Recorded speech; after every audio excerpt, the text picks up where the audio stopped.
কতখানি পথ হেঁটেছি, হয়তো সবে 1 মাইল কিংবা 2 মাইল, কিংবা সবচেয়ে বেশি হলে 5 মাইল, কিন্তু প্রতিশ্রুতি ছিল জীবনের শেষ মাইল পর্যন্ত তুমি আমি একসাথে এক পথে চলব। তবে বেশ তো চলছিল।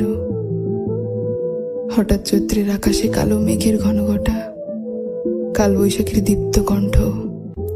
আসলে আমরা কেউই বন্ধু হতে পারি না, সবাই প্রচেষ্টা করি মাত্র। যেটা টিকে যায় সেটা বন্ধুত্ব, যেটা টিকে না সেটা চোরাবালিতে হারিয়ে যায় আর কখনো ফিরে না।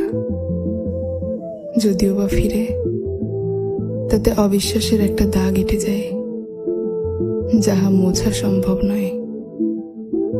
ঘাম ঝরা ওই সকাল, দুপুর, বিকেল,